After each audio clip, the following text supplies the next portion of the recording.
Shalom saudaraku yang terkasih dalam Tuhan, kembali lagi bersama saya, Pastor Gary Tengker. Dan hari ini saya akan membahas tentang iman dan realita.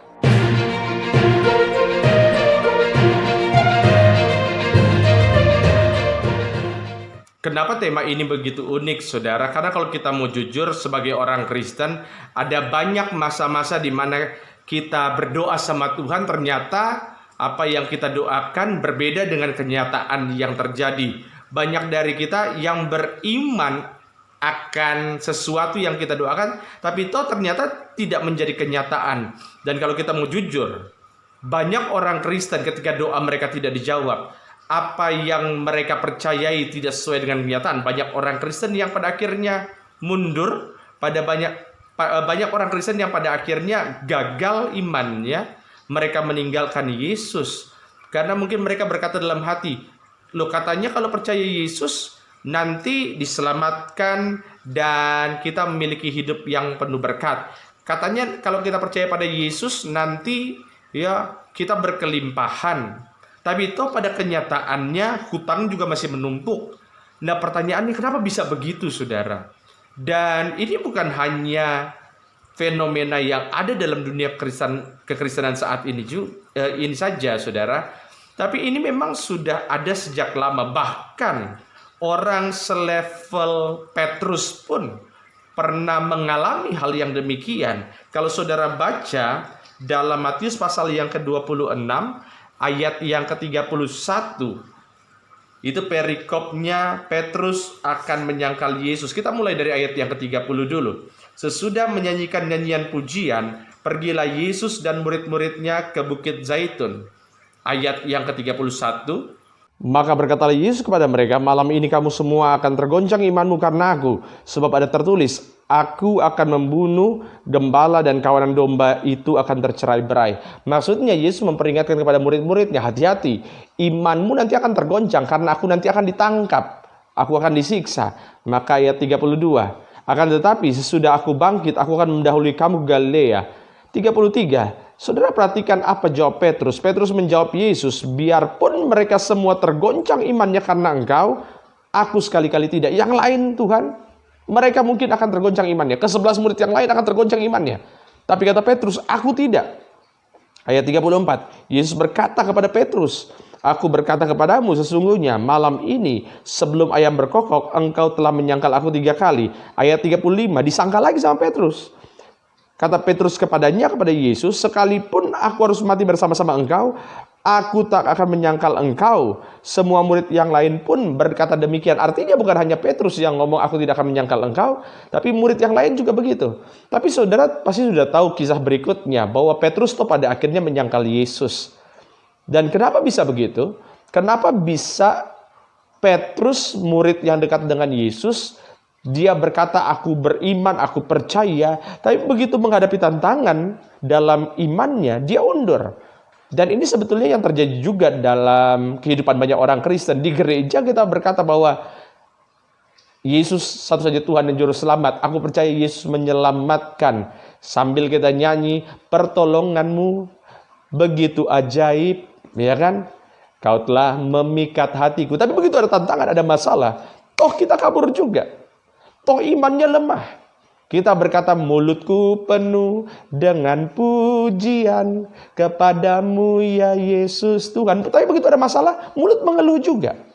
Kenapa bisa terjadi seperti ini? Kenapa saudara? Ya, bahwa iman yang kita ucapkan, iman yang ada di hari Minggu, iman yang muncul di gereja, kenapa begitu dihadapkan dengan realita yang ada, toh pada akhirnya banyak yang luntur. Nah ini yang kita mau pelajari, saudaraku yang terkasih dalam Tuhan. Dan kalau kita berbicara mengenai iman, saudara, apa definisi dari iman? Sesuai dengan Ibrani pasal 11 ayat yang pertama dikatakan, iman adalah dasar dari segala sesuatu yang kita harapkan dan bukti dari segala sesuatu yang tidak kita lihat.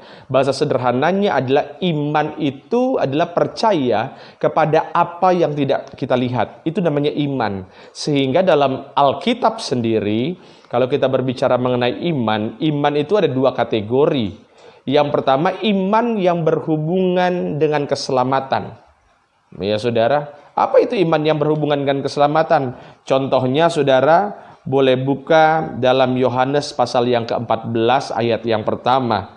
Kata Yesus, janganlah gelisah hatimu, percayalah kepada Allah, percayalah juga kepadaku, di rumah Bapakku banyak tempat tinggal, dan seterusnya. Itu artinya Yesus berkata iman yang berhubungan dengan keselamatan. Saudara kalau memiliki iman yang berhubungan dengan keselamatan, ini adalah syarat mutlak supaya saudara terima keselamatan, syarat mutlak supaya saudara masuk surga, yaitu iman yang berhubungan dengan keselamatan. Tapi ada juga yang kedua, yaitu iman yang berhubungan dengan doa. Apa saudara yang dimaksud dengan iman yang berhubungan dengan doa? Adalah iman yang dibutuhkan ketika kita berdoa, dan ketika kita beriman akan doa-doa kita, maka doa itu dijawab, gitu ya.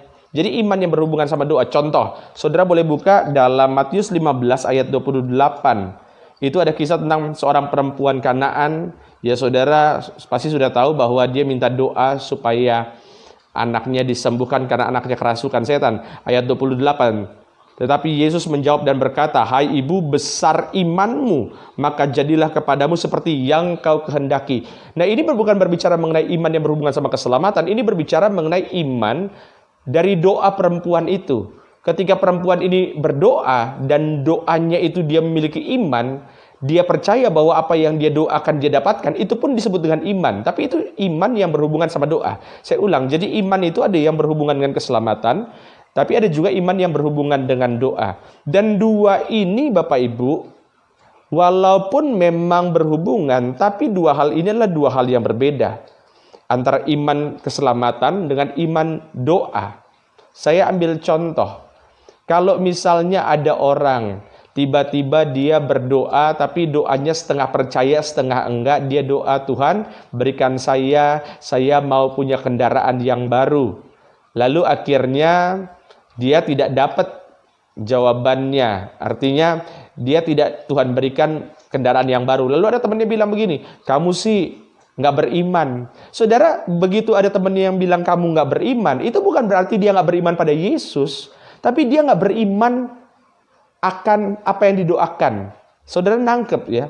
Jadi saudara, iman kepada Yesus dengan iman kepada apa yang dia ucapkan atau dia doakan itu adalah dua hal yang berbeda, walaupun ini memang berhubungan.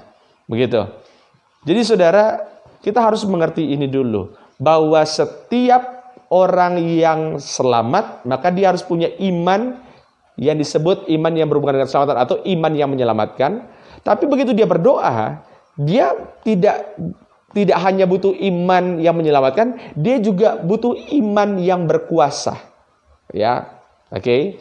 Nah, pertanyaannya, kenapa banyak orang Kristen yang begitu menghadapi tantangan masalah dalam kehidupan ini, pada akhirnya dia lari dari realita, dia mungkin menyerah dengan realita, dia menyerah dengan keadaan. Karena saya catat saudara, yang pertama, ya kenapa banyak orang Kristen pada akhirnya dia undur sama seperti Petrus, tapi bersyukur bahwa Petrus di ujung-ujungnya dia kembali lagi pada Yesus. Saya pelajari bahwa yang pertama itu karena ada banyak orang Kristen yang salah konsep tentang Tuhan. Iya saudara. Karena kalau kita menempatkan Tuhan pada posisi yang tepat, posisi yang benar dalam kehidupan kita, bahwa Tuhan yang berotoritas, maka doa kita nggak mungkin maksa-maksa Tuhan. Saudara, saya berani jamin ini bahwa Tuhan tidak mungkin mengabulkan semua doa kita. Saya ulang, Tuhan tidak mungkin mengabulkan semua doa kita. Bahkan doa Abraham pun ada yang tidak dikabulkan. Doa Musa pun ada yang tidak dikabulkan. Daud bahkan ada berapa doanya yang tidak dikabulkan oleh Tuhan. Paulus bahkan pernah berkata kepada Tuhan, jikalau boleh cabutlah duri dalam daging. Tapi Tuhan berkata, cukuplah kasih karunia. Artinya doanya pun ditolak Tuhan. Artinya tidak dikabulkan. Jadi tidak mungkin semua doa kita dikabulkan. Saudara, kalau saudara percaya bahwa Tuhan mengabulkan semua doa kita, saya curiga kita menempatkan Tuhan pada posisi yang salah. Saya ambil contoh begini. Ya.